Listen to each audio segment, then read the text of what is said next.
Hey everybody, it's Steve. I've got operational control in part 121 and 135 for you today. I'm going to go through some definitions and then how operational control kind of works in 125 and 130, or 121 and 135. Then at the end, I've got some real life kind of information for you, how things work at Envoy, and how we see operational control in our everyday lives over there. So yeah, I got definitions in part 121, 135. So to start out talking about 121, we just need to make sure we get the two straight and what the scope of each are here. Okay, so under part 121, there's basically three types essentially of airlines that you can have. It's a domestic flag and a supplemental.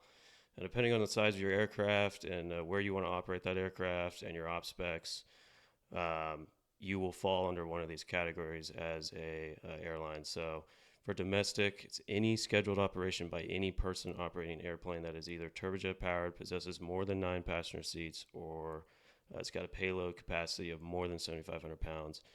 And you can take this airplane from any 2 points within the 48 contiguous United States, the District of Columbia, um, or in each of those respectively, or then any state, territory, or possession of the United States.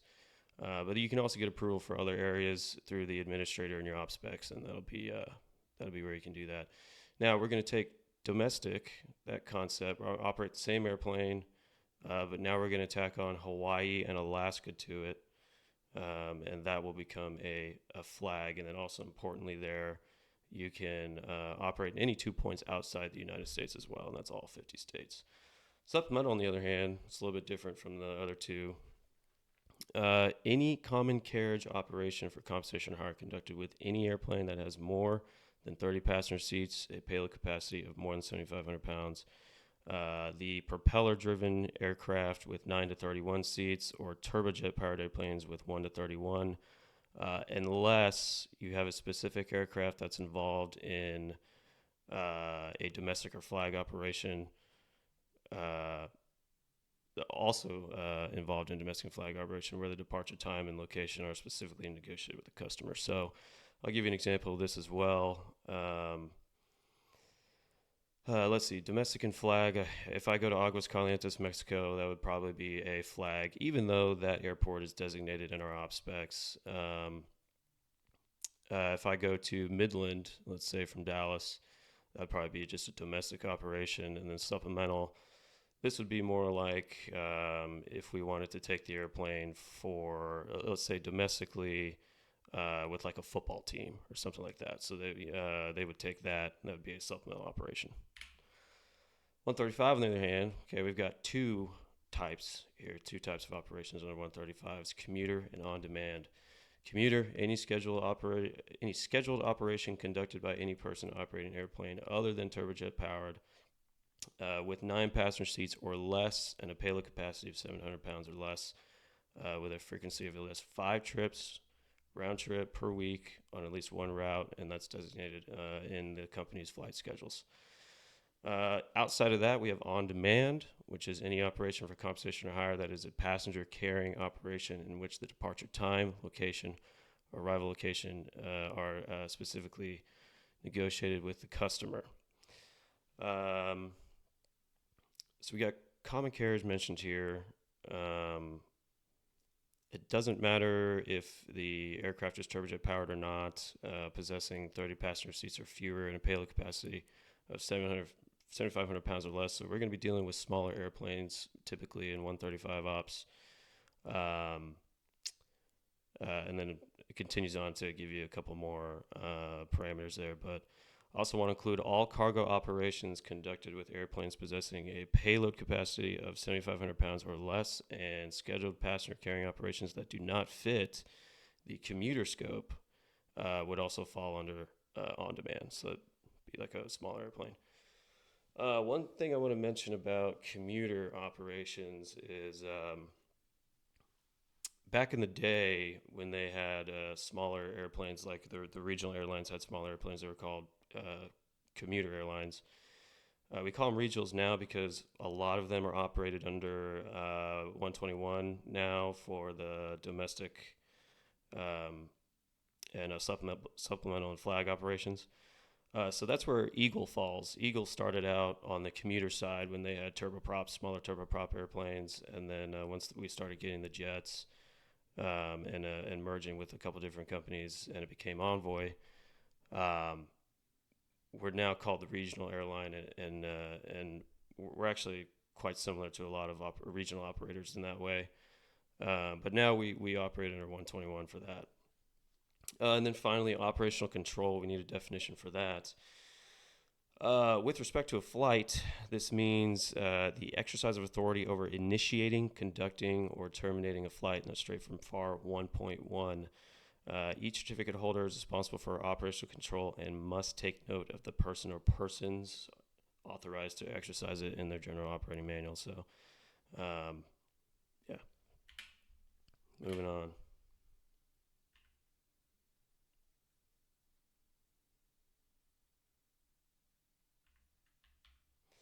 All right, there we go. Part 121. Okay, so we got the definitions out of the way. We're going to talk about how operational control relates to 121 in day-to-day operations, right? For this, I got FAR 21, 5, 121, 5, 33, 35, 37 pulled up. And this is operational control has similar but slightly different roles in that of flag, domestic, and supplemental airline operations. For domestic and flag, they under domestic and flag operations, the dispatcher who is FAA certified and the pilot command share the responsibility of operational control. It's 50-50. So the pilot command has to get everything situated to get the aircraft off the gate in the air, and the dispatcher does all of the flight planning related things. Now, you still have, like I said, responsibility. It's a 50-50 split as the PIC to check those things. And we'll talk about later in a little bit more depth on what those things are, what we look for in a release, and things like that. Let's see. Speaking of, we always get a dispatch release or a flight release, it's also called, and that is a legality thing. It is required for a flight to leave the gate and subsequently go to the arrival. Yeah, and it requires a signature from both personnel there. So, supplemental, on the other hand, they don't really deal with dispatchers in this case. There is no FAA certified dispatcher. However, flight following is a required program. You must be able to locate that flight essentially at any time. So they do have people designated from the director of operations to exercise operational control in that case. But it says here, of course, you have more responsibility as the PIC. And also the director of operations is kind of shared between them at this point, or in this type of operation. Yeah, pretty cool stuff.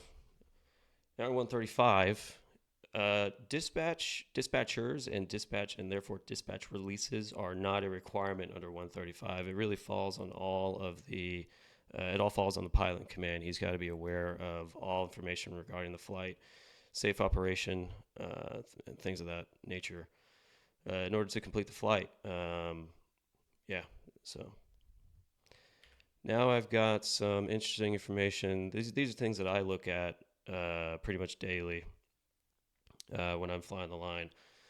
Let's see, operational control at Envoy.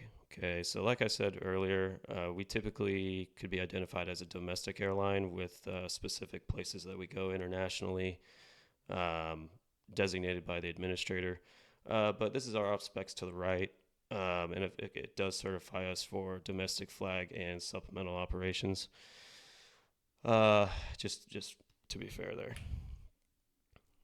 This right here is from our flight operations manual. I'm sure if we've all been at a 61 or a 141 flight school, everybody has some form of flight operations manual. This is 1G.4.1 out of our flight operations manual.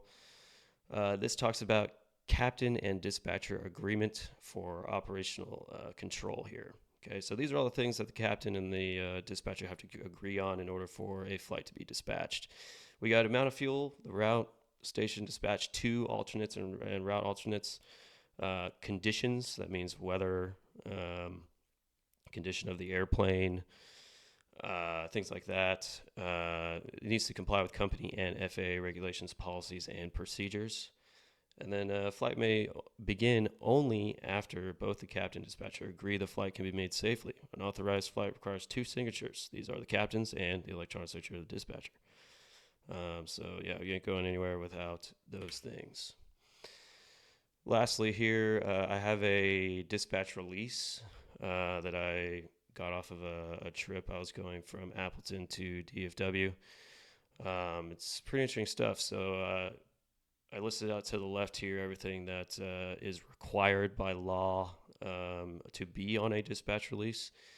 And it's actually pretty basic things. But as you can see, if you take a look at this, we have all of these things on this dispatch, including maintenance things. So the second image there on the right, 2516, I'm sure everybody's familiar with what an MEL is. It's a minimum equipment list.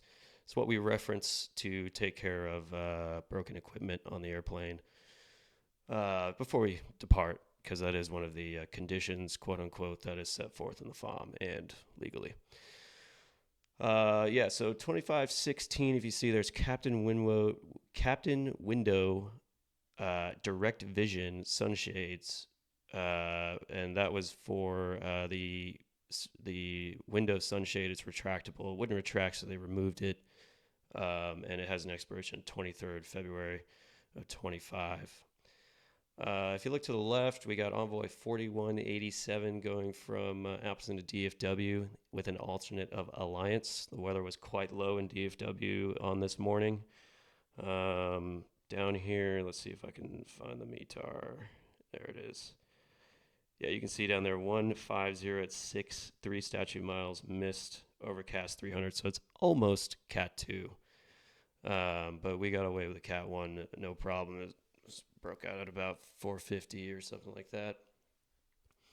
So let's go through it. That was the aircraft identifier. Then we have the trip number, 4187. I'm sorry, the aircraft identifier is actually 048. That's to the right of 4187, up there at the top. Departure airport, stops, destination, and alternate airports. So, of course, we've got Appleton, Wisconsin, DFW, alternate AFW for Alliance over there. Type of operation. Obviously, I actually don't know where to find that on here. It may not be on these pages, but obviously we conduct everything under IFR, instrument flight rules for our operation. I'm sure it says it here somewhere, but minimum takeoff fuel, that's going to be min T/O at the top, 13,976. If you're smart, you would round that up 14,000. You cannot push the throttles up unless you have that on the gauge on the runway.